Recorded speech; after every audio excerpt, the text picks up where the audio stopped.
Hello everyone. Today I'll be talking about merging cultures. My name is Alan Adrian Baez Sanchez. First of all, let's define what is merging culture. It is when different cultures come into contact and interact. Let's move to the next slide. In order to better understand what is merging culture, we need to look at it as a process of diverse cultures intersecting, which leads to an exchange and the integration of ideas, customs, and beliefs. At the same time, it creates a diverse cultural environment for any organization. This could be the people is where the people is coming from. It could be the beliefs or the cultures that they are, and also the ideas that they can bring into the company or any organization. In here, we're gonna look at how to identify merging cultures.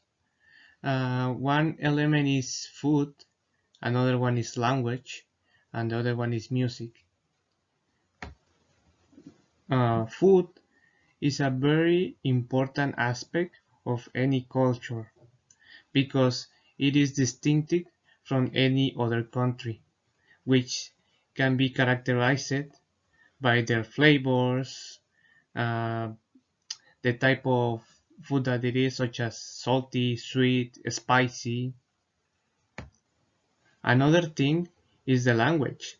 The language is the way that people express their feelings, their thoughts, and even their behavior, because the language shapes the behavior and the actions of the people.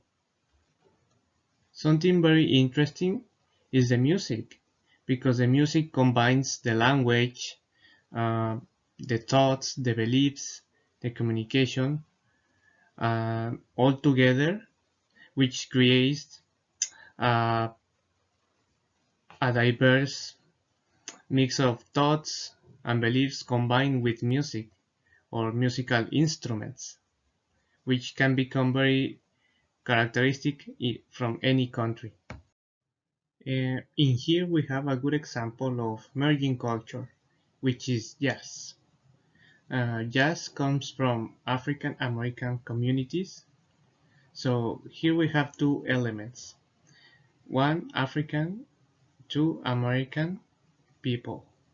So uh, the movement of jazz was created during the 1900s, which African immigrants that moved to the United States brought their traditional music, as well the Europeans were immigrating to the United States. And also Caribbean influences were key part of creating this movement of jazz. Uh, Over the years, jazz became a powerful symbol of cultural diversity by breaking down racial barriers that in those times African Americans were facing. And this development of jazz music in the United States serves a good example of merging culture. In here we have some benefits of merging culture. One of them is diversity. Diversity brings different cultural backgrounds, which promotes understanding, awareness of other people. So it creates a good environment for learning from other cultures and understand the way they think, the way they behave, so we can be emphatic with them. Another benefit is creativity, um, which is the exchange of ideas that comes from people from different backgrounds. So this can help to develop new strategies for any goal in any organization. So this can bring a lot of insights for people to learn from other people. So it can encourage a culture of learning and comprehension among all team members.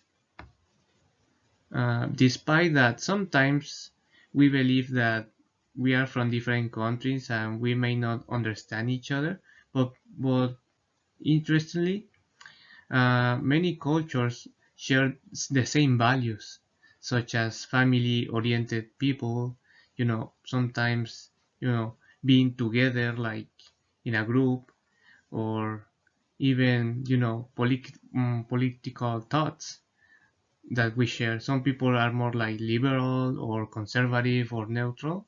So there is a lot of common in, between people from different backgrounds. One thing that in my experience I have seen is that even though that we are in in another country and coexisting with different people, sometimes the language barrier can affect the communication. But sometimes, with the gestures or the way that we use our body language, it can help to create a mutual understanding, because many of the gestures or body language can help to understand the message that the others want to tell us. So it's something very interesting that despite that we have some language barriers, we always try to find out, a way to communicate effectively despite all, struggles that we could face. In here we have some challenges of merging culture.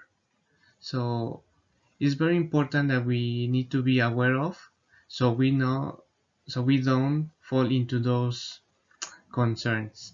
So one of them is appropriation of the culture. What means by that?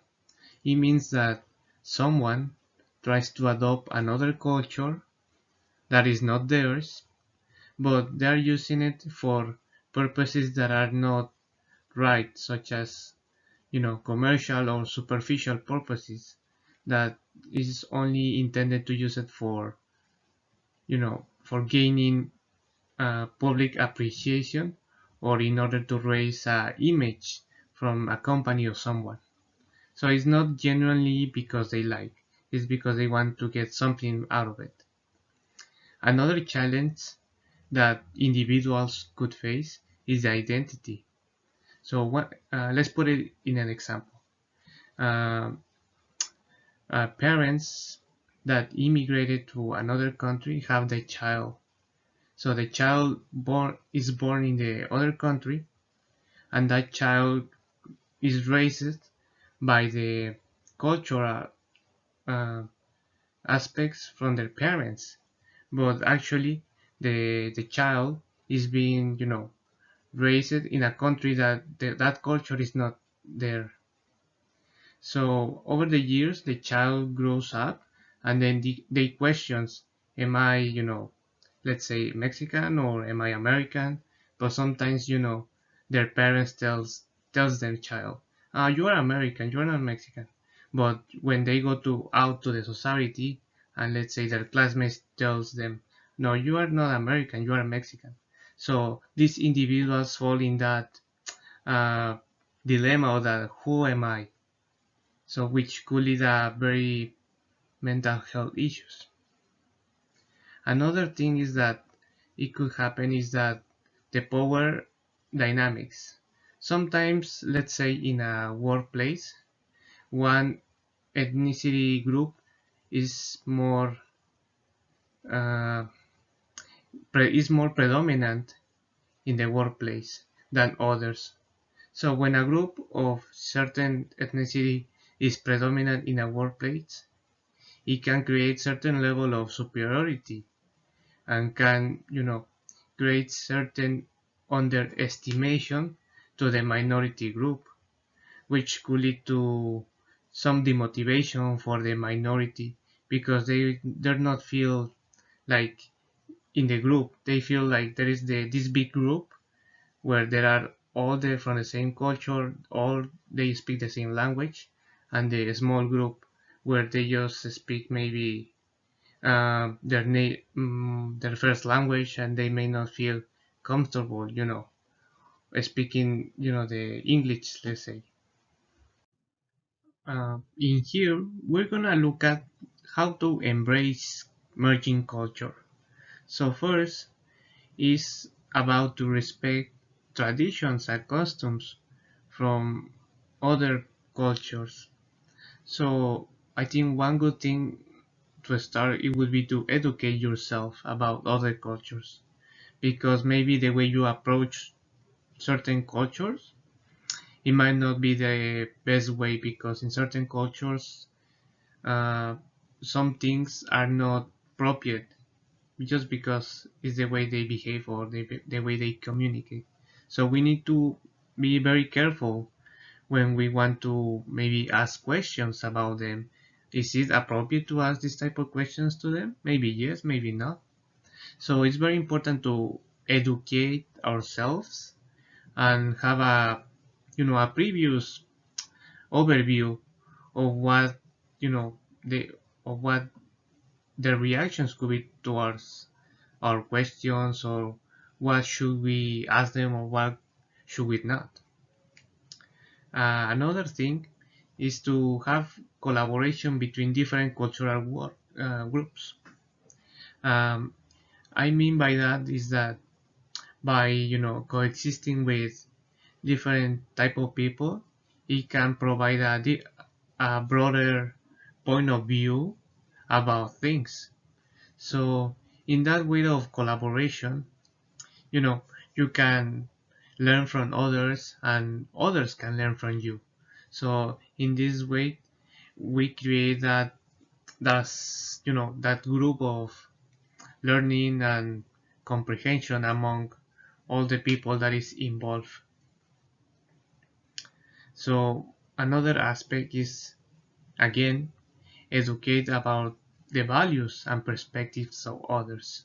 Some people, value a lot of respect, value, like personal distance, and other people value, like honesty or any other moral or ethic practices.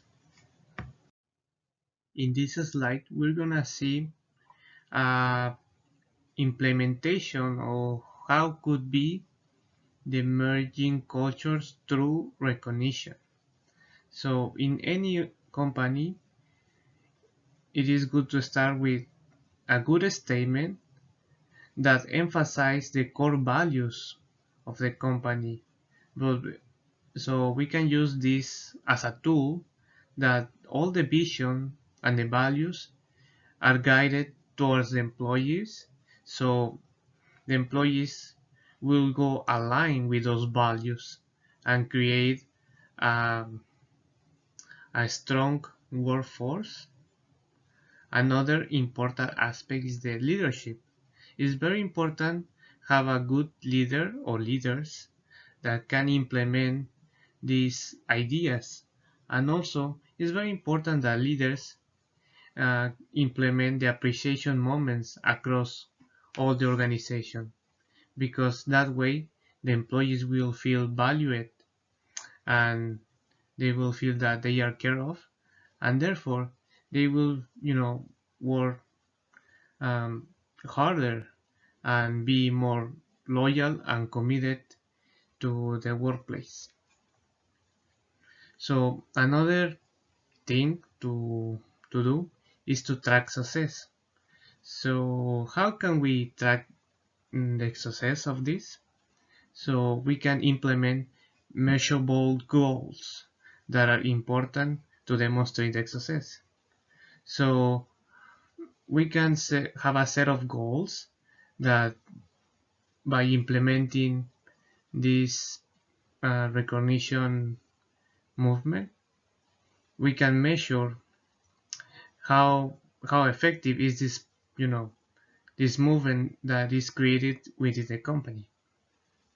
And after doing all that, we can survey the job satisfaction for employees.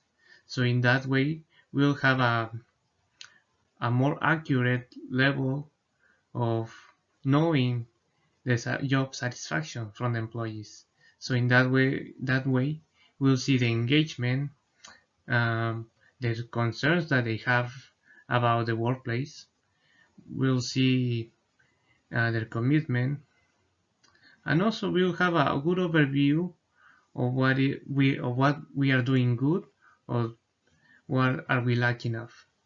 So it's very important to bring up this recognition to employees, because basically it will help to drive the company in any time, even in the hardest times.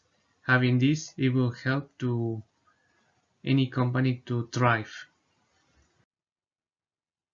Overall, merging culture enrich our global community by promoting mutual understanding and awareness about other cultures, and also is a very transforming process that fosters creativity, because it brings a lot of cultures, a lot of people together. So by this, it can bring a lot of ideas, new strategies, new ways to think. And the last but not the least, it's important to embrace merging culture with openness, empathy, and respect. So overall, we were able to see how you know certain aspects such as language, culture, mm, certain behaviors are all combined and create this merging culture that brings this movement of diversity, multicultural um, backgrounds, that is very beneficial for any company. Thank you.